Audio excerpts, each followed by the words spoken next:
네, 오늘부터 11장, 12장 강의를 진행하도록 하겠습니다. 서브소닉 컴프레시블 플로우가 11장 내용이고, 슈퍼소닉 컴프레시블 플로우가 12장 내용입니다.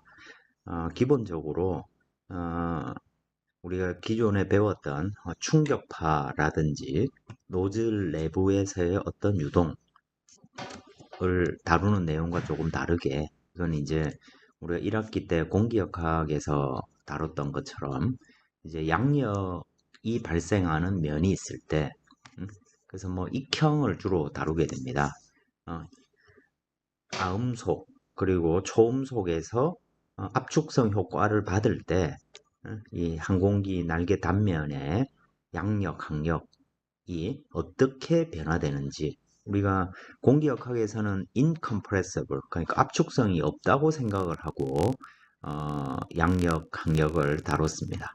압축성이 있으면 어떻게 될까? 어떻게 달라질까? 그럼 똑같은 받음각일 때 양력이 커질까, 작아질까? 이제 이런 거를 우리가 이 장에서 다루게 됩니다. 그렇다 보니까 여기서 대부분 다루는 내용은 아이센트로픽 플로우를 다루게 됩니다. 우리 앞에서 배운 것들을 보면 샥 웨이브에 대해서 얘기를 했습니다. 노멀 샥 웨이브, 그리고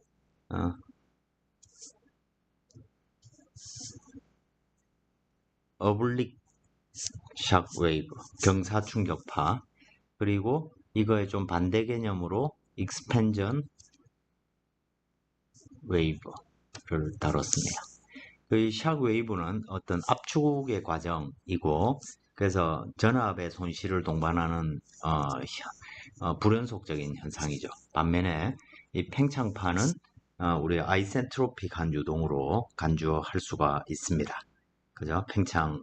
압축의 반대 과정은 아이센트로픽 할 수 있다는 것입니다.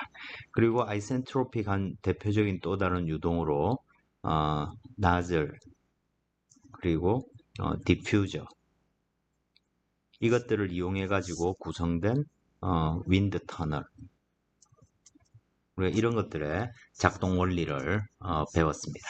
면적 법칙, 그죠? 면적 속도 법칙. 초음속에서는 우리가 면적이 줄어들 때 유동이 가속하는 게 아니라 감속하고, 그래서 이제 이렇게 컨버징, 다이버징 형태의 노즐을 이용해서 우리가 노즐목에 마수 2를 만들고, 이걸 이용해서 초음속 유동을 만들었던 것이죠. 이 11장, 12장 내용은 이제 이런 그 초음속에서의 어떤 현상이라기보다는 좀 더 공기역학에 가깝게, 우리가 지금 우리 1학기 공기역학은 비압축성에 대한 유동이었습니다. 말 그대로 마수가 0.3보다, 절대적인 기준은 없지만 마수가 0.3보다 작을 때 이런 익형의 기울기가, 양력이 CL은 2파이 알파로 표현된다. 이런 걸 이제 다뤘었죠. 그죠? 이제 이걸 유도하기 위해서 볼텍스를 이렇게 쭉 분포를 시켰고, 그죠? 이 원리를 배우기 위해서 포텐셜 플로어에 대해서 많은 얘기들을 나눴습니다. 그죠? 어떤 과정이었습니까? 이런 비압축성, 비점성, 완전기체, 포텐셜 플로우의 지배 방정식은 이 라플라스 방정식을 만족하는 솔루션이죠. 그래서 이게 선형 방정식이니까, 그죠? 리니어, 라플라스 이퀘이션이니까, 리니어 하니까 뭐가 성립합니까? 슈퍼포지션이 가능하죠. 이 얘기는 이 솔루션을 만족하는 P1이 있고 P2가 있을 때 이놈을 A배하고 이놈을 B배에서 더한 이놈도 라플라스 이퀘이션을 만족하는 솔루션이 되는 거죠. 그래서 우리가 특정한 유동, 예를 들어 뭐 실린더 주변의 유동, 이런 것들은 어떻게 구했습니까? 더블렛이 있고, 그죠? 이 더블렛 주변에 어떤 자유류를 더하게 되면 우리가 원 주변에 어떤 유동을 만들어낼 수 있다. 이런 식으로 우리가 이미 알고 있는 솔루션 대부분이 이제 소스, 싱크, 더블릿, 또 볼텍스 이런 것들을 이용해 가지고 그것들의 조합으로 우리가 원하는 유동을 찾아낼 수 있다. 결과적으로 우리가 어떤 원하는 유동이 내가 어떤 포텐셜을 찾고 싶은데 예를 들어 익형 주변에 어떤 포텐셜을 찾고 싶다라고 하면 이 주변에 배치되어 있는 어떤 임의의 소스일 수도 있고 볼텍스일 수도 있고 그죠? 이런 것들을 선형적으로 다 조합을 하게 되면 서로 강도가 다른 볼텍스들을 선형적으로 다 조합을 하면 저런 익형을 만들어낼 수 있고 그런 것들은 결과적으로 그 볼텍스의 어떤 강도를 우리가 찾는 문제로 환원해가지고 솔루션을 구했습니다. 그런 이론에 따라서 우리가 구해보면 양력계수가 2파이 알파고 또 이런 익형의 기본적인 성능을 알 수 있게 된다. 는 얘기였습니다. 근데 이제 문제가 뭐냐면 우리가 이렇게 어프로치를 할 때 가장 기본적인 전제가 압축성이 없다라는 걸 전제로 해서 우리가 지금 학습을 하고 해왔었습니다. 근데 이제 고속공기역학이니까 이게 압축성이 있다. 압축성이 있는 문제를 우리가 생각한다라고 생각을 해보면 좀 다르겠죠. 그죠?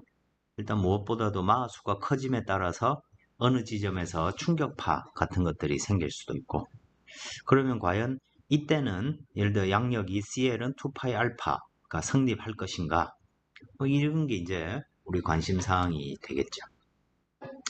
그래서 이제 이런 압축성 효과에 중점을 둬서 서브소닉인 경우 또 슈퍼소닉으로 저런 날개라든지 익형의 단면이 움직인다. 그랬을 때 그 위에서 과연 양력, 항력, 비층 모멘트 이런 것들이 어떻게 바뀌게 될 건가?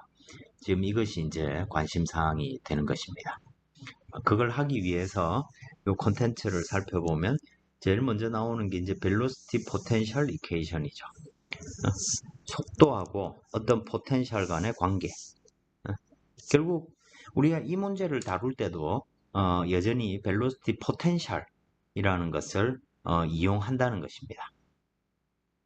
그것을 우리가 유도를 하고 이 벨로시티 포텐셜 이퀘이션도 기본적으로는 우리가 앞에서 했던 것과 똑같습니다. continuity, momentum, 에너지 이 방정식들을 잘 적절히 조합해 가지고 우리가 이 문제에 적합한 어떤 관계식을 찾아내는 것이죠.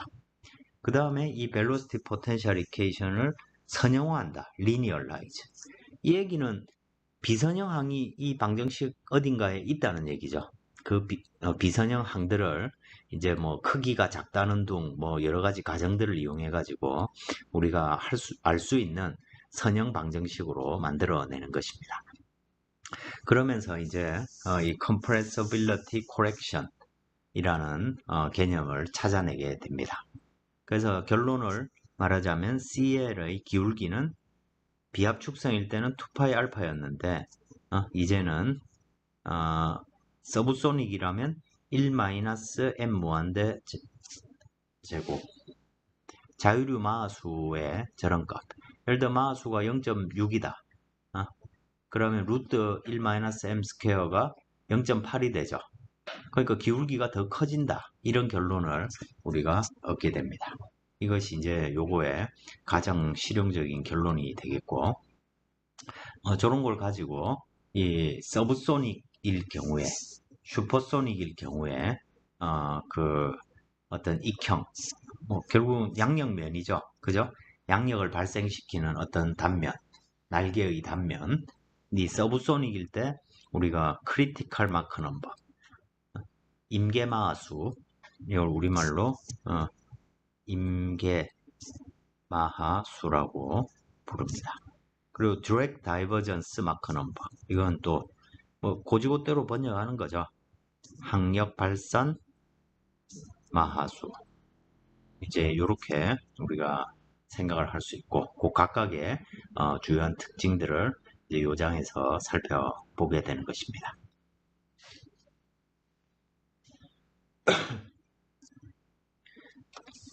이, 이 자료는 여러분들 책에 있는 자료가 아니고 다른 회전익기 익형 뭐 이런 데 나오는 자료인데, 이 자료들을 보시면 기본적인 익형 위에서 그 마수가 달라졌을 때 익형 위에서의 공력 특성, 뭐 노멀 폴스 코에피션트가 뭐 낮은 바든가에서는 양력하고 비슷하고, 그죠? 모멘트 코에피션트 이런 것들이 어떻게 바뀌는지 이렇게 보여주고 있습니다. 우리가 통상적으로 그냥 마수가 낮은 경우, 즉 비압축성이라고 생각을 하면, 할 때 이런 유동이 있다면, 여기서 이제 경계층 때문에 웨이크들이 이렇게 있음을 이렇게 보여주고 있습니다. 근데 마수가 예를 들어 뭐 마수가 한 뭐 0.8 정도 된다. 이러면 어떤 일이 생기냐면 요 중간에 충격파가 발생하게 됩니다. 유동이 가속이 되면서 초음속 영역이 이렇게 생기게 되고, 초음속 영역이 생기게 되고, 요 그림을 조금 더 분명하게 보여주는 게 여기 이 그림이죠.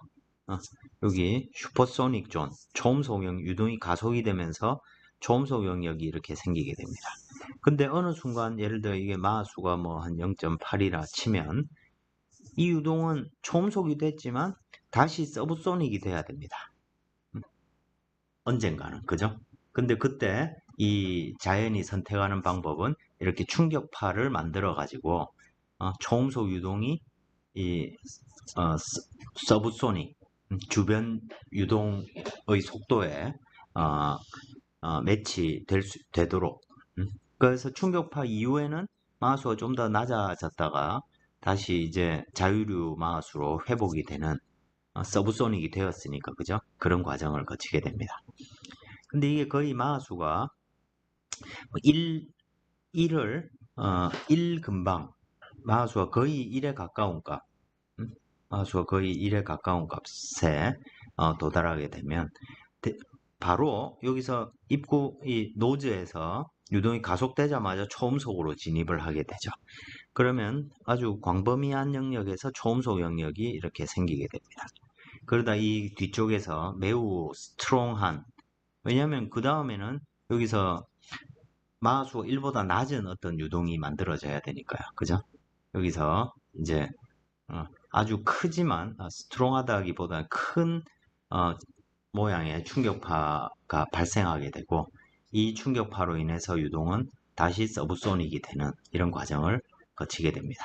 그리고 이때는 경계층, 표면을 따라 이렇게 움직이던 경계층이 표면에서 이렇게 박리하게 되면서 람다 모양의 표면이 이래 있을 때 경계층이 이렇게 오다가 충격파가 딱 생기면 이 뒤쪽의 압력이 확 높아지죠.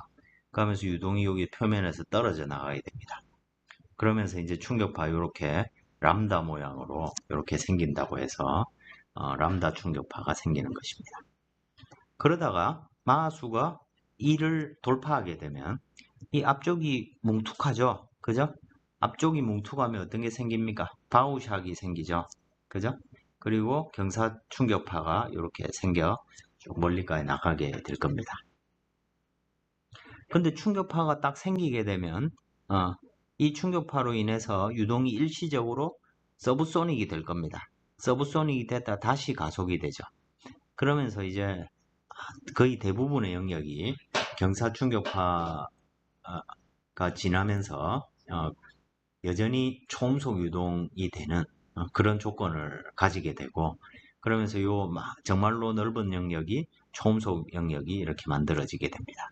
그러다가 다시 여기에서 일부 구간에서 유동이 서브소닉으로 바뀌게 되고, 그러면서 이제 넓은 영역에서 이런 후류가 발생하게 되는 유동 구조를 가지게 됩니다. 경우에 따라서는 이놈이 팽창파가 일부 발생할 수도 있는 그런 유동 구조가 되는 것이죠. 근데 초음속 유동이 이렇게 있을 경우에 일부 구간, 아주 요 노즈 앞부분과 요 충격파가 생기는 트레일링 엣지 일부 구간을 제외하면 나머지 영역은 그냥 초음속 영역이죠. 그리고 여기에는 충격파라든지 이런 급격한 유동 변화가 없습니다. 그래서 이 구간은 아이센트로픽하다고 우리가 생각을 할 수 있겠죠. 그죠? 이런 걸 이용해서 초음속 유동에 대해서도 아이센트로픽 유동을 우리가 생각할 수 있게 됩니다. 그럼 이 왼쪽 그림을 이래 보면 이쪽이 이제 X축이 받은 각입니다. 앵글 오브 어택이고 이 낙하 0012에 대한 마크 넘버 효과를 나타낸 그림입니다. 여기 보면 마하수가 0.3인 경우가 여기 있는 이 직선, 제일 아래쪽에 있는 이 직선의 모양입니다. 그래서 받은 각 14도까지 쭉 선형 구간을 유지하다가 여기서 이제 스톨이 생기는 거죠. 근데 마하수가 점점 커지게 되면 예를 들어서 마하 0.75가 된 삼각형이죠. 그걸 찾아보면 이 그래프와 같습니다. 이렇게. 자, 이 무슨 말이냐면 기울기는 자, 마하수가 0.3일 때 기울기는 대략 2파이에 비례할 겁니다.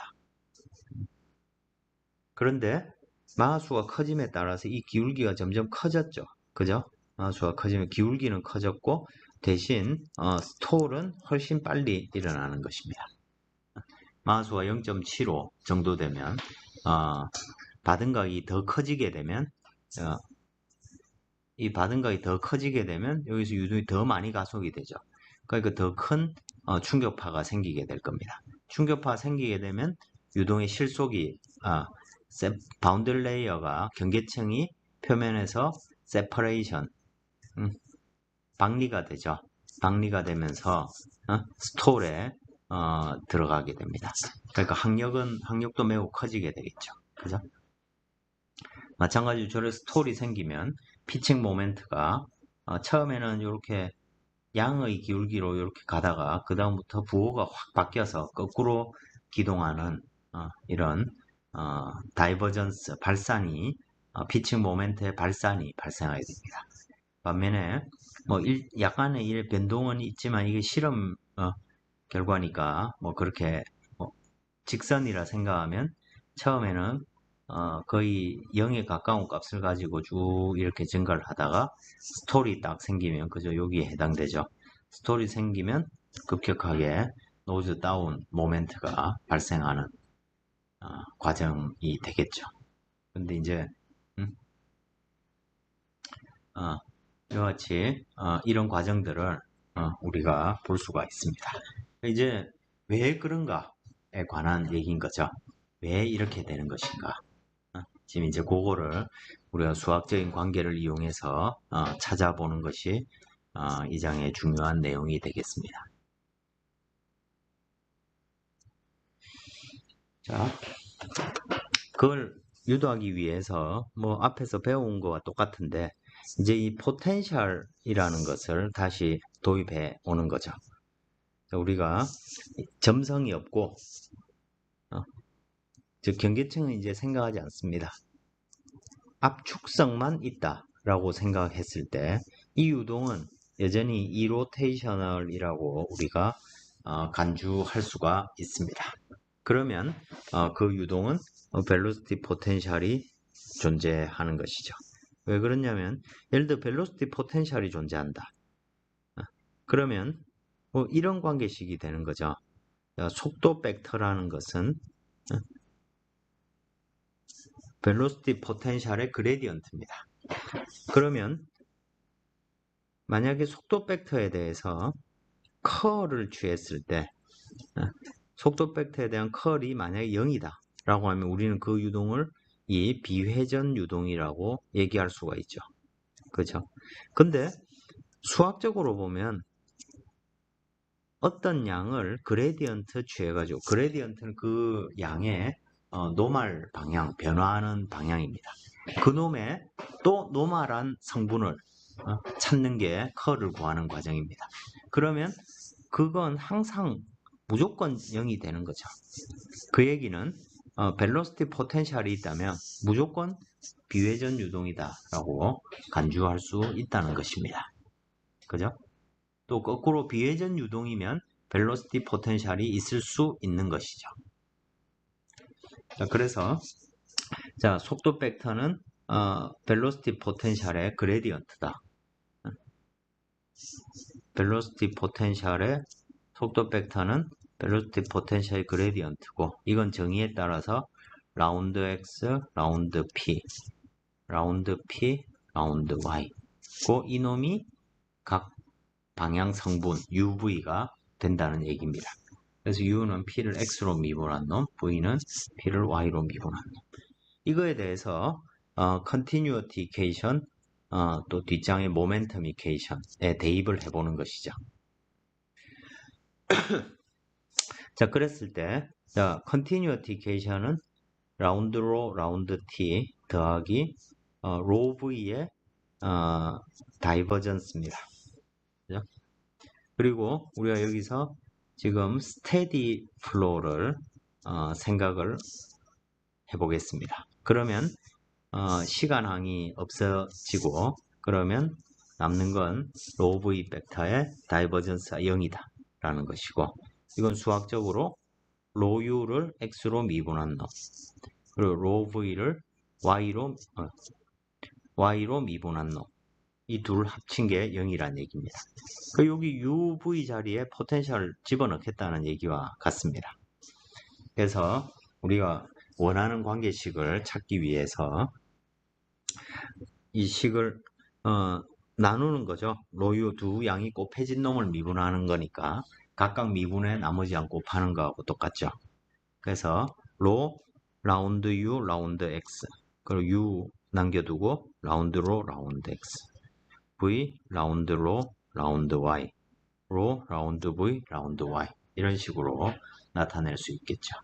그리고 밀도에 관한 식으로 식을 이렇게 묶어냈고, 남는 항이 이렇게 되는데, 여기에서 U는 라운드 P 라운드 X고 V는 라운드 P 라운드 Y니까 최종적으로 Continuity Equation은 이 식으로 표현해 낼 수가 있다는 것입니다.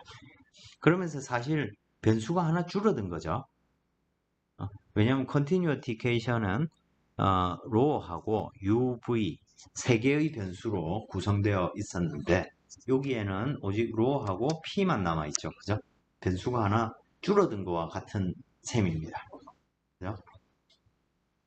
그래서 이제 변수가 하나 줄어들었으니까 이제 저기서 Continuity Momentum Equation을 이용해 가지고 저 식을 잘 조합하면 포텐셜로만 벨로시티와 포텐셜로만 구성된 어떤 식을 우리가 찾아낼 수 있다는 것이죠. 자, 모멘텀 이퀘이션, 점성을 생각하지 않고, 그죠? 거의 슈어 스트레스를 생각하지 않고 그냥 모멘텀 이퀘이션을 우리가 미분형으로 표현하면 사실 남는 건 요거밖에 없습니다. 그죠? dp는 마이너스 로 v, dv는 이렇게 표현되는 것이죠. 그죠? 이거 우리 앞에서 노즐 플로우 뭐 이런 거 할 때 또 유도했던 얘기입니다. 자, 그러면 v, dv라는 놈은 하나로 묶어낼 수가 있죠. 그죠? v제곱을 미분한 양과 같습니다. 그럼 이 v제곱이라는 놈은 u제곱 더하기 v제곱이니까 결과적으로 dp라는 놈은 모멘텀 이퀘이션이 간단한 형태로, 자, 압력 변화라는 놈은 마이너스 2분의 로에 u가 라운드 p 라운드 x고 v가 라운드 p 라운드 y니까 이와 같은 식으로 우리가 정리해 낼 수 있게 될 것입니다. 그리고 항상 우리는 지금 이 고속공기 다룰 때 모든 양을 마하수로 표현했었죠. 그죠? 그래서 이제 마하수라는 놈은 어떻게 표현됩니까? 음속분의 속도, 그죠? 또 이 음속이라는 건 루트 감마 RT 분의 V인데, 정의에 따라서 음속이라는 놈은 루트 라운드 P 라운드 로. 그리고 이게 아이센트로픽 하다 라고 했을 때 루트 감마 RT로 나누어지는 거죠. 그죠? 그러니까 이제 이 관계식으로부터 이제 DP는 A 제곱 D 로라는 걸 알 수 있습니다. 뭘 하겠다는 것입니까? P만 남겨두거나 로만 남겨두거나 둘 중에 하나를 남겨두고 A 제곱으로 바꿔내겠다는 얘기입니다. 그죠? 그래서 DP는 A 제곱 D 로라는 관계식을 이 앞에다가 DP 자리에 대입을 하면 요 식은 D 로에 관한 즉 밀도의 변화량은 마이너스 2A 제곱분의 로가 남고 나머지는 똑같죠, 그죠? 식과 똑같이 됩니다. 자, D 로, 즉 밀도의 작은 변화량이 그렇다는 걸 알았으니까 이 컨티뉴어티에 보면 라운드 로, 라운드 X, 라운드 로, 라운드 Y가 있죠. 이 놈을 표현해 내는 것입니다. 모멘텀 이퀘이션을 가지고. 그래서 D 로를 X로 변분하는 것은 결과적으로 뭐냐면 요 안에 있는 놈을 X로 미분하는 놈과 같은 거죠. 그죠? 그래서 마이너스 2A 제곱분의 로고 라운드 X 이놈이 되는 것입니다. 자, 어떤 양을 제곱한 놈을 X로 다시 한번 미분하면 어떻게 됩니까? 제곱을 다시 X로 미분하면 어떻게 됩니까? 먼저 2 라운드 P 라운드 X 안에 놈 미분하는 것이고요. 그죠? 그리고 그 안에 놈을 한 번 더 X로 미분하는 거죠. 그러니까 이 놈은 라운드 P 라운드 X 제곱 식이 이런 식으로 정리가 되는 것입니다. 그래서 요거를 요 자리에서 대입을 하고 또 마찬가지로 구해보면 마이너스 A 제곱분의 로 라운드 P 라운드 X 그리고 X로 두 번 미분한 놈. 그죠? 그 다음에 라운드 P 라운드 Y는 미분하면 제곱의 놈을 미분하니까 이 두 배의 라운드 P 라운드 Y가 나오고 그리고 라운드 P 라운드 Y라는 놈을 X로 미분하니까 라운드 X 라운드 Y가 나오겠죠. 그죠? 그래서 우리는 D로 DX를 밀도와 벨로시티 포텐셜의 함수로 표현할 수 있는 것이죠. 마찬가지로 D로 DY를 구해보면 이놈도 뭐 똑같은 형태로 식이 표현되는 것이죠. 그죠? 그래서 우리가 컨티뉴어티케이션에서 보면 라운드로 요 자리에다가 앞에 있는 식을 우리가 다 대입을 해보는 것입니다. 대입을 하면 식이 어떻게 나온다는 얘기입니까? 자, 앞에 있는 식을 보면 로 라운드 제곱 P 라운드 X 제곱이 있죠. 그죠? 그리고 여기 라운드 로 라운드 X를 앞에다 집어넣고 밀도가 있는 놈 A 제곱으로 식을 뽑아낼 때 여기에 보시면 요놈 기준으로 나누고 또 요놈 기준으로 식을 정리하면 P를 X로 두 번 미분한 놈, Y로 두 번 미분한 놈 그리고 그 개수는 이와 같이 우리가 쓸 수가 있게 되는 것입니다. 그리고 마이너스 마이너스에 남는 항 두 개를 같이 있으면 똑같은 놈이 두 개 나와 있는 거죠. 그래서 이 식을 써보면 마이너스 두 개 곱한 놈 또 교차 미분한 놈 이런 식으로 식을 유도해 낼 수가 있을 것입니다. 이 식을 보면 자 식이 엄청 복잡합니다. 그죠? 근데 여기서 만약에 A라는 놈 음속을 우리가 어떻게든 알아낼 수 있다고 하면 그리고 이 아이센트로픽 플로우다라고 하면 음속도 그 스태그네이션 템퍼러처 이런 걸 이용해 가지고 전온도 이런 걸 이용해서 마수의 함수로 그 유도해 낼 수가 있겠죠. 음, 어떻게 풀 건가는 지금 생각하지 말고 이 식을 쳐다 볼 필요가 있는 것입니다. 그러면 오직 이것은 P에 대한 그죠? P에 대한 어떤 방정식입니까? 세컨 오더죠. 미분 방정식의 차수를 따져보는 것입니다. X로도 미분되어 있고 Y로도 미분되어 있는데 어쨌든 세컨 오더입니다. 그리고 이건 리니어입니까? 난 리니어입니까? 세컨 오더, 난 리니어, 그죠? 또 호모지니어스입니까? 난 호모지니어스입니까? 호모지니어스죠. 그죠? 세컨 오더 난 리니어 호모지니어스 파셜 디퍼런셜 이퀘이션이죠. 그리고 이 식 하나가 어, 앞에서 우리가 식을 유도할 때 continuity, momentum 두 개를 포텐셜이라는 스칼라 양을 이용해서 하나로 묶어낸 식입니다. 즉 무슨 말이냐면 우리가 이 문제를 어떤 문제를 풀 때 이 포텐셜 이 방정식을 만족하는 포텐셜이 이면 압축성 유동에 대해서 인비시드 점성도 없고 그죠? 점성이 없는 압축성 유동의 솔루션이 될 수 있다는 거죠. 왜냐하면 그 P는 포텐셜은 컨티뉴어티랑 모멘텀 이케이션 둘 다 만족하는 거니까요. 그죠? 자, 이거 도저히 어떻게 손으로 풀 방법도 없죠. 그죠? 난리니어하고. 그래서 이걸 실제로 풀려면 컴퓨터를 이용해서 풀 수가 있겠죠. 어떤 영역을 이렇게 설정하고 그 영역을 만족하는 이걸 이제 컴퓨터로 프로그래밍 해가지고 연립 방정식 우리가 그 전산유체 체험에서 엑셀 가지고 간단히 해본 그거와 똑같은 과정입니다. 우린 그 식을 아주 간단한 식으로 표현을 했는데 뭐 물론 복잡해지겠죠. 관계식이 복잡해질 뿐 실제로 풀어야 되는 개념은 하나도 다를 바가 없는 것입니다. 그래서 대부분 이제 이 압축성 유동에서 포텐셜을 알면 속도 벡터를 알 수 있고 그죠? 속도를 알면 뭐 압력도 구할 수 있고 뭐 여러 가지를 다 할 수 있는 것이죠. 그걸 위해서 이제 이 방정식을 직접 풀 수 있는 것입니다.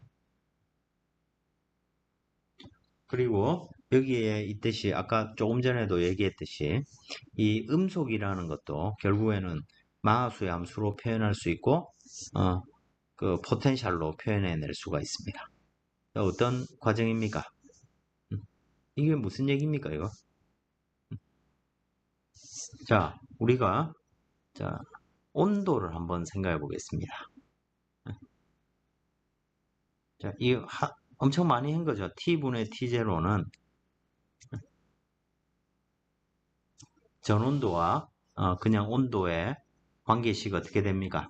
1 플러스 2분의 감마 마이너스 1 m제곱 이렇게 되죠. 그죠?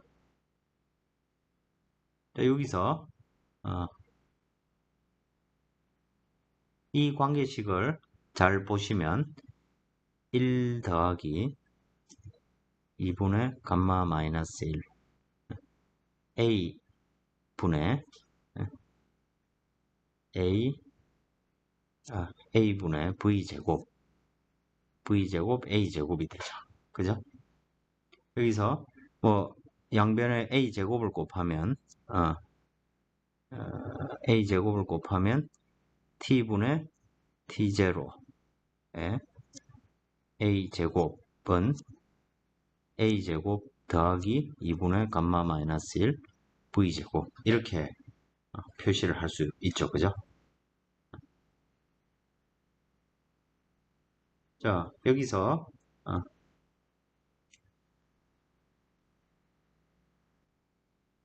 여기서 보시면 여기 A제곱 어디 갔나?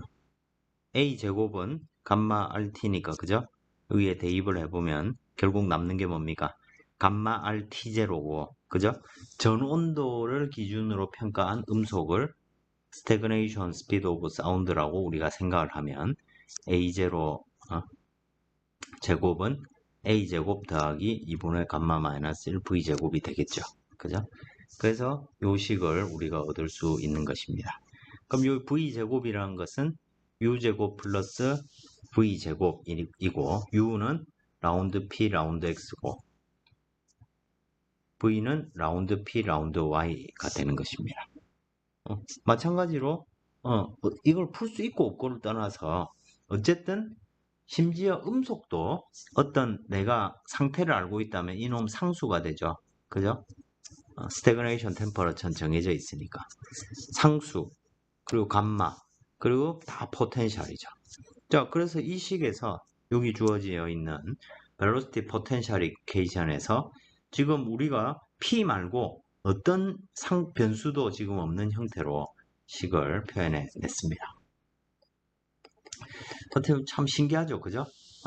우리가 지금 유체역학에서 배운 continuity, momentum, energy equation을 어떤 경우에는 충격파에 관한 식이 되고 어떤 경우에는 팽창파에 관한 식이 되고 어떤 경우 지금 하고 있는 것은 그냥 inviscid, compressible 모든 유동에 대해서 적용을 하면 또 이와 같이 velocity potential로 표현해 낼 수가 있고 그래서 우리가 유체역학에서 배웠던 그걸 이제 지배방정식이라고 하는 것이죠. 우리가 모든 유체와 연관된 모든 유동의 지배방정식이 continuity, momentum, energy equation이니까 결국 우리가 아는 모든 현상이란 것은 그것들의 어떤 조화에 불과한 거죠. 그죠? 이제 그 식을 우리는 여기서 velocity potential이라는 개념을 이용해 가지고 이와 같이 변환을 시켜낸 것입니다. 그 다음에 이제 이거는 우리가 지금 이 장에서 이 과목에서는 이걸 뭐 구체적으로 풀 일이 없습니다. 지금은 우리가 원래 지배방정식을 컴퓨터도 발전해 가지고 바로 다 푸는데 옛날에는 식을 하나라도 덜 풀기 위해서 이렇게 식을 포텐셜에 관한 식으로 개수를 줄인 거죠. 미분 방정식에. 제가 처음 공부를 시작할 때만 해도 여러분들이 지금 에디슨으로 실습하는 그 문제를 풀기 위해서 슈퍼컴퓨터를 썼습니다. 그리고 제가 공부할 때 썼던 슈퍼컴퓨터는 지금 여러분들이 쓰는 개인용 PC보다 성능이 안 좋았습니다.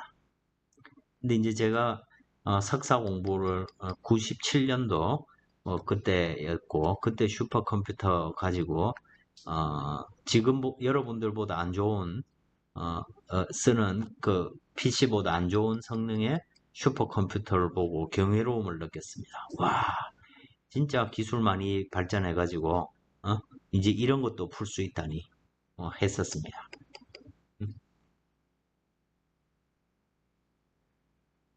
근데 뭐 그래서 더 발전하지 않을 것 같았던 그 컴퓨터가 이제는 여러분들 핸드폰보다 나쁜 성능의 컴퓨터였으니까 그죠?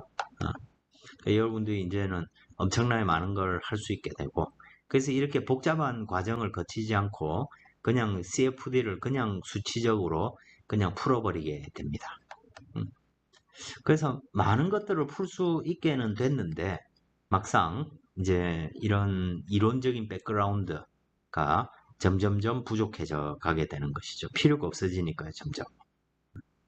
근데 이제 이런 식들을 이렇게 공부를 하다 보면 좀 더 이 자연 현상을 물리학적으로 좀 더 보고 이해하고 좀 더 직관적으로 아니면 좀 더 엄밀하게 우리가 어떤 문제를 접근할 수 있는 능력을 기르게 되는 것입니다. 그래서 이렇게 머리 아픔을 감수하고 옛날 얘기들을 지금 하고 있는 것이죠. 여기에 보시면 이 난리니어 포텐셜 게이션을 우리가 얻는다라고 했는데 어쨌든 이 식은 모든 마수에 대해서 다 성립하게 됩니다. 모든 마수에 대해서 다 성립하게 되고 그리고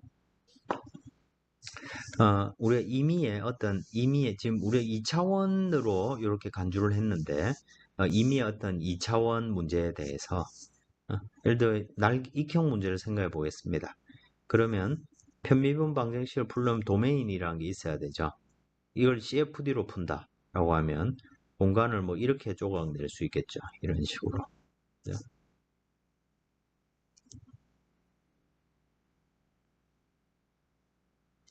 공간을 이렇게 조각내 가지고 그죠? 엑셀로도 풀 수 있습니다. 물론 이 식을 갖다가 엑셀 셀 하나하나마다 이 식 관계식을 다 임포트를 해야 되고 미분을 또 해야 되니까 뭐 쉽지가 않죠. 자, 그런데 뭐 이 문제 같은 경우에 결국 남는 것은 요 벽에서 그러면 이 PD를 풀 때 바운더리 컨디션이라는 게 필요하죠. 그죠? 바운더리 컨디션은 인피니티, 즉 무슨 말이냐면 아주 원방에서의 포텐셜. 우리 자유류의 포텐셜을 어떻게 씁니까? U는 V 인피니티고 이놈이 라운드 P 라운드 X고 V는 0인데 라운드 P 라운드 Y니까 포텐셜이란 놈은 V 인피니티 X였죠. 그죠?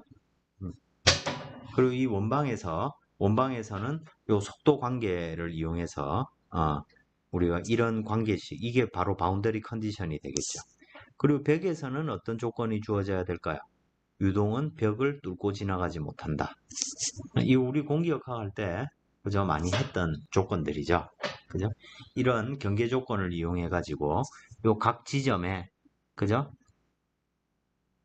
CFD로 이걸 푼다는 것은 이 각 지점의 포텐셜 값을 찾는 문제가 되는 것입니다. 그 포텐셜 값을 우리가 찾게 되면 그 놈을 미분해 가지고 예를 들어 셀이 이렇게 있습니다. 뭐 예를 들어 요 점을 공간 상의 점 i, j라고 치고 요 점은 i 플러스 1, j 이 점은 i 마이너스 1, j 이 점은 i, j 플러스 1점이고 요 점은 i, j 마이너스 1점. 이게 꼭 우리 행렬 문제 하는 거하고 똑같죠, 그죠? 자, 공간을 이렇게 조각 내 가지고 이 점의 포텐셜을 내가 안 다치겠습니다. i, j점에. 자, 그런데 이 미분 방정식을 우리가 앞에 있는 이 미분 방정식들은 다 미분으로 표현되어 있죠. 자, 이 점에서 그러면 i, j에서 라운드 p, 라운드 x, i, j점 즉 x방향으로 i번째 있는 점, y방향으로 j번째 있는 점에서 p의 기울기를 구한다. 어떻게 구하면 됩니까? 이놈은 x방향으로 편미분이죠. 그죠? 그러니까 p의 i 플러스 1, j 빼기 기울기 구하는 겁니다. 그죠? p의 i 마이너스 1, j를 2배의 델타 x 요 간격을 델타 x라 생각을 해보겠습니다. 간격이 달라도 되죠. 델타 x1, 델타 x2가 있으면 두 개 더한 거리죠. 그죠? 이렇게 구하면 물론 여기에는 근사로 수치적으로 근사하는 에러가 포함되어 있겠지만 그 델타 x가 충분히 작다고 하면 이 에러도 많이 줄어들 수 있겠죠. 이렇게 구할 수 있고 라운드 p, 라운드 y, i, j는 어떻게 됩니까? p, i, j 플러스 1 마이너스 p, i 즉 x방향으로는 변하지 않는데 y방향으로만 어떤 양이 변하고 있는 거죠. j-1 나누기 2 델타 y 이렇게 표현될 수가 있겠죠. 2차 미분은 어떻게 됩니까? 라운드 제곱 p, 라운드 x 제곱 i, j는 여러분들 수치해석 책을 찾아보면 기울기의 기울기 구하는 거죠. 그래서 해보면 p의 i 플러스 1, j 마이너스 2배의 p의 i, j 더하기 p의 i 플러스가 아니고 이제 마이너스죠. i 마이너스 1, j를 델타 x의 제곱으로 나누면 근사식을 얻을 수 있게 됩니다. 이 값들을 지배 방정식에 다 집어넣으면 결국에는 주변 여러 점들과의 관계식을 얻을 수가 있겠죠. 그죠? 그걸 이제 역행렬 문제로 우리가 풀어버리게 되면 아니면 그 우리 엑셀 했던 것처럼 반복 계산을 계속 하다 보면 이 관계식을 만족하는 p 값을 다 얻을 수가 있겠죠. 그러면 이놈이 결과적으로 u가 되고 i, j점의 u가 되고 이놈은 i, j점의 v가 되는 것이죠. 그럼 우리 속도 벡터 얻을 수 있고, 그죠? 그럼 그로부터 음속도 얻을 수 있고, 그럼 마하수를 얻을 수 있고, 그죠? 아이센트로픽 플로우니까 마하수를 알면 압력 관계식도, 압력도 찾아낼 수 있게 되겠죠.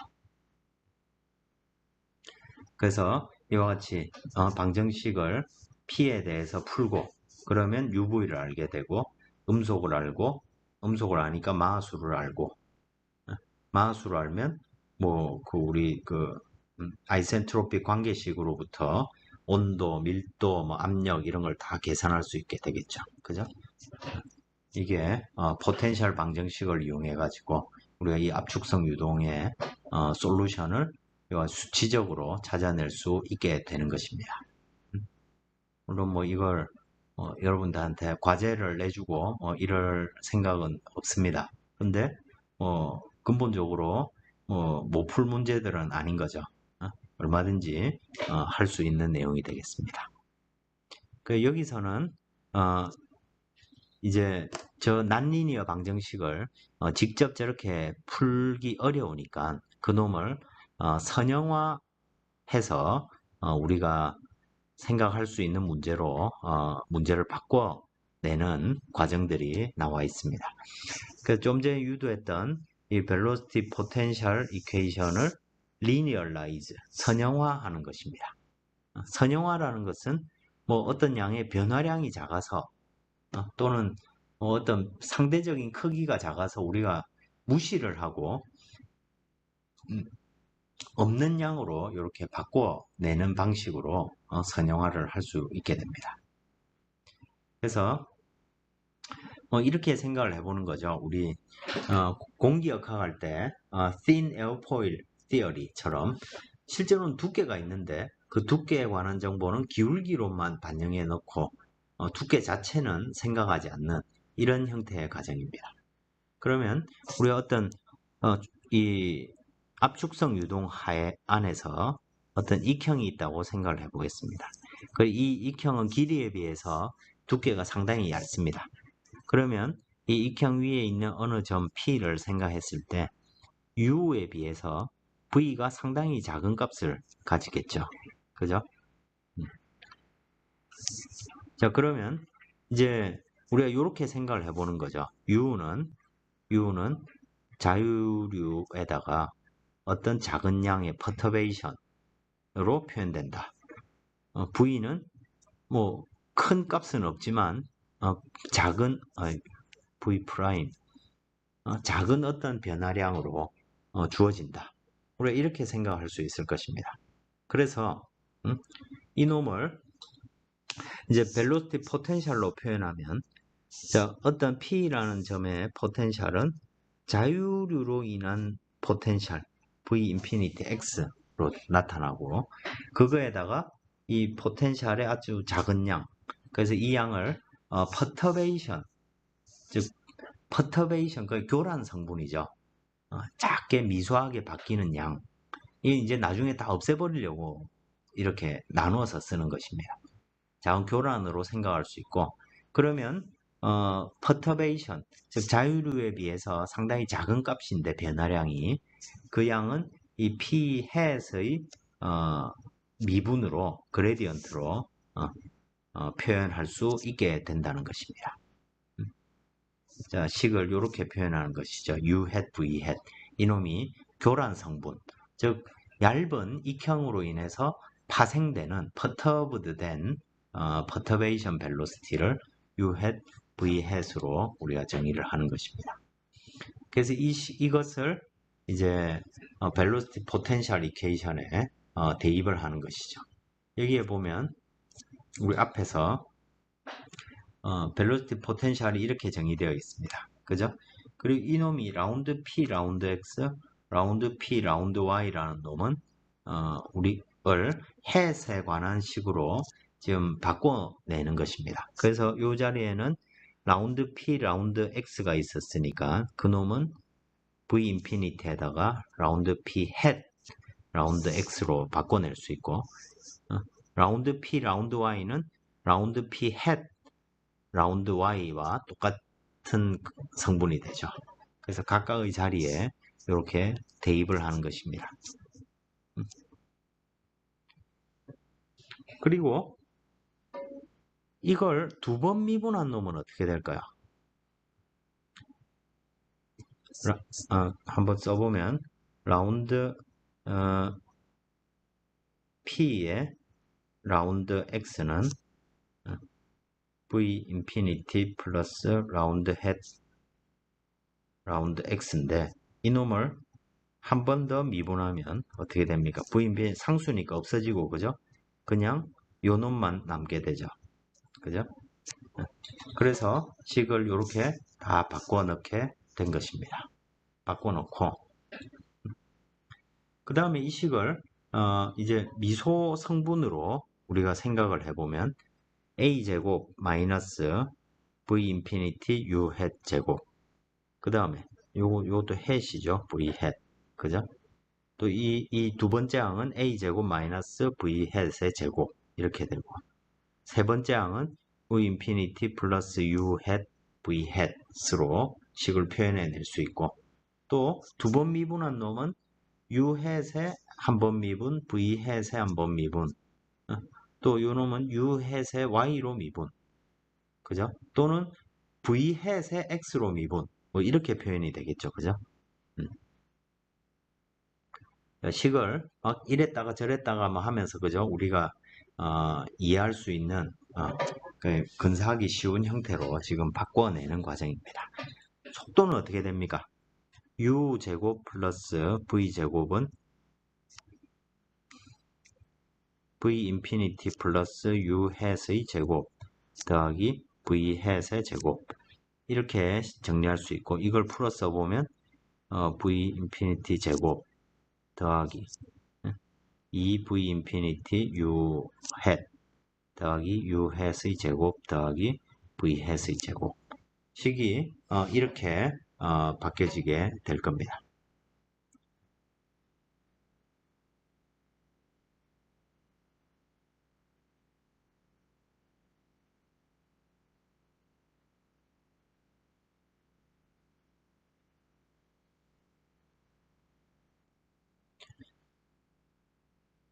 네, 이 식에서 지금 여기 하나 빠졌네요. 그죠? v 인피니티 제곱이 여기 빠져 있고 이 식은 어디서 나왔습니까? t 오버 t는 1 플러스 2분의 감마 마이너스 1 m 제곱 이 식에서 나왔죠. 그죠? 이 식은 이제 에너지 이퀘이션의 전원도 관계식으로 우리가 생각을 할 수 있습니다. 그죠? 그래서 여기에서 이 제일 마지막 식은 이제 중요한 성분만 왼쪽에 두고 상대적으로 상당히 큰 값을 가지는 성분들입니다.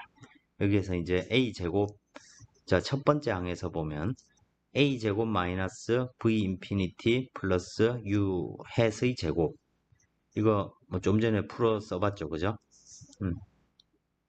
그러면 여기서 a제곱 마이너스 v 인피니티 제곱 마이너스 2v 인피니티 u 햇 마이너스 u 햇의 제곱이 있을 것입니다.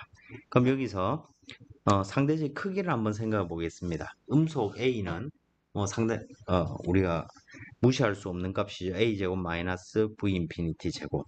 근데 여기는 v 인피니티에다가 u 햇이 곱해져 있습니다. 근데 이미 앞에서 우린 u 햇은 상당히 작은 값이라고 생각을 했습니다. 그죠? 그래서 그 항은 요 뒤에 있는 두 항은 오른쪽으로 넘기고 왼쪽에는 a제곱 마이너스 v 인피니티 제곱인데 이것을 a 인피니티 제곱으로 이제 표현해서 나눈 것이죠. 그죠? a 제곱으로 나눈 양이 되겠습니다. 그렇게 나누면 다음 항에 뭐가 나오냐면 오른쪽에 있는 이런 항들이 다 풀어 써가지고 이 항만 왼쪽에 있는 항만 남겨놓고 나머지 항을 다 오른쪽으로 넘긴 겁니다. 그래서 저 넘겨놓고 저놈의 성분의 크기를 생각을 해보는 것이죠. 그래서 그게 이제 이 선형화 과정, 스몰 퍼터베이션 과정이라는 게 결국엔 이제 우리가 선형화를 위한 과정입니다. 그래서 물체는 thin airfoil, slender body, 바등각이 뭐 상대적으로 작다. 뭐 보통 10도 이하면 뭐 크기가 뭐 0.1 뭐 이 정도 밖에 안 되니까 그죠? 쌓인 성분을 생각하더라도 그래서 작은 바등각의 슬렌더 바디, thin airfoil 뭐 이런 거를 이제 우리가 생각을 하게 되면 자유류 속도에 비해서 U-head과 V-head은 상당히 작은 값이죠. 1보다. 그래서 나누면 1보다 작습니다. 제곱한 놈은 더더욱 작겠죠. 그죠? 그래서 요거에 대해서 우리가 생각을 해보면 여기 마하수가 0부터 0.8이거나 1.2보다 큰 경우 즉 마하수 1에 가까운 값이 아니라고 하면 여기 있는 요 값들은 상당히 이 오른쪽에 왼쪽에 있는 값에 비해서 상당히 작은 값이다 라고 우리가 생각을 할 수 있는 것입니다. 왜냐하면 마하수가 1 근방에 있다고 하면 1-m제곱 여기 있는 이 값이 상당히 작아지죠. 그죠? 오른쪽에 1-m제곱이 상당히 작은 값을 가지게 될 겁니다. 그런데 그렇게 되면 요 식에 있는 요만큼이 더 작다는 말을 하기가 상당히 어려운 상황인데 마하수가 0.8보다 작거나 마하수가 1.2보다 작다. 그러면 예를 들어 마하수가 0.6이다. 그러면 1-0.6에 제곱하면 0.64 정도니까 이것도 이제 1에 비해서 그렇게 작은 값이 아닌 거죠. 그죠? 점점 저 값이 커질수록 요 차이는 작아지게 될 겁니다. 이 값 자체는 큰 값을 가지게 될 겁니다. 그죠?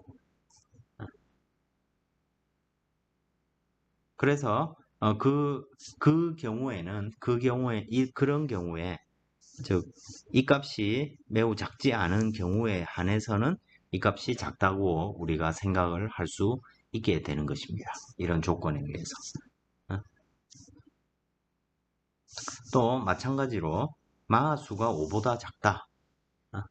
마하수가 5보다 작다라고 하면 여기에서 요 앞에 있는 요 항 또 y 즉 쉽게 말해서 요 계수값이 1보다 매우 작다고 우리가 생각을 할 수 있는 경우를 따지고 있는 것입니다. 그리고 여기는 작은 놈끼리 곱해지고 했기 때문에 이 값 자체는 0에 가까운 값이 될 테고 그래서 저런 조건에 해당되면 이 오른쪽에 있는 모든 항이 다 0이 될 거라는 얘기입니다. 자, 그런데 이제 여기 빠진 이빨이 있죠. 0.8부터 마하수가 뭐 1.2 사이에 있다. 이러면 기본적으로 이런 small disturbance, small perturbation 이라는 가정 자체가 사실 성립하지 않게 됩니다. 왜냐하면 익형을 생각한다 하더라도 유동이 요 구간에 있으면 여기에서 충격파라든지 이런 놈들이 중간에 딱 생겨버리게 되는 거죠. 그러니까 우리가 아이센트로픽이라고 우리가 생각할 수 없기 때문에 small perturbation을 해서 이렇게 항을 다 없애버릴 수가 없습니다. 그래서 이렇게 트랜소닉 마하수가 1을 근방으로 유동이 트랜소닉인 경우, 천음속인 경우에는 오른쪽 항이 다 0이 되지는 않습니다. 그래서 이제 그때는 몇몇 특정한 항들을 특히 요 1번에 있는 요 항들을 살려둬야 되는 어려움이 생기는 거죠. 그래 되면 못 푸는 거죠. 이건 난리니어 문제가 되는 거죠. 그래서 저 항을 살려두고 문제를 풀게 되면 우리가 충격파의 발생을 시뮬레이션으로 찾아낼 수 있게 됩니다. 근데 그건 뭐 너무 복잡하고 여기에서 다룰 내용은 아니기 때문에 그냥 저 경우 아니라고 생각을 하는 거죠. 그래서 확실한 서브소닉이거나 확실한 초음속인 경우에 오른쪽을 다 0으로 둘 수 있고, 그래서 남는 것은 요만큼만 딱 남는다는 것이죠. 그래서 라운드 U, 라운드 X는 포텐셜로 치면 U 해시라는 게 라운드 P, 라운드 X, V라는 건 라운드 P, 라운드 Y니까 대입하면 이런 식이 되는 것이죠. 근데 우리 한번 생각을 해보겠습니다. 공기역학 할 때 우리가 이놈이 0인 게 그죠? incompressible flow의 지배 방정식이었습니다. 그래 이걸 풀어 써보면 이런 식으로 됐었습니다. 그죠? 이 방정식 이름이 라플라스 이퀘이션이죠. 그죠? 뭔가 굉장히 유사하죠. 그죠? 자, 그런데 이 경우는 어떤 경우냐면 마하수가 매우 작아서 0에 가깝다. 그러면 m 인피니티 제곱이 0이 되죠. 그죠? 예를 들어 뭐 마하수가 뭐 0.1이다 하더라도 제곱하면 0.01이 되니까 0.99가 되는 거죠. 그 사실상 같은 의미가 되죠. 즉 이 방정식의 극단적인 경우 매우 저속인 유동 incompressible flow에 대해서는 라플라스 이퀘이션이 얻어진다는 결론이 되겠습니다.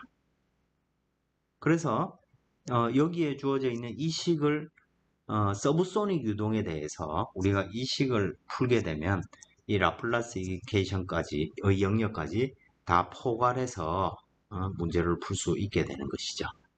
약간 여러분들이 조금 뜬금없는 얘기들로 느껴질 수도 있겠습니다. 지금 사실 우리가 이걸 해서 내리는 결론이란 게 아주 심플한데 뭘 얻고 싶은 거냐면 CL은 루트 1 마이너스 M 인피니티 제곱분의 2파이 알파다.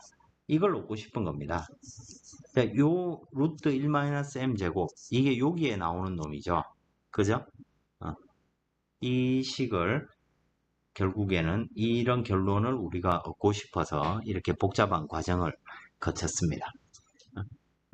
근데 이제 여기서 오늘 유도했던 이 관계식들이 사실은 70년대, 80년대에는 CFD의 가장 중요한 부분이었습니다.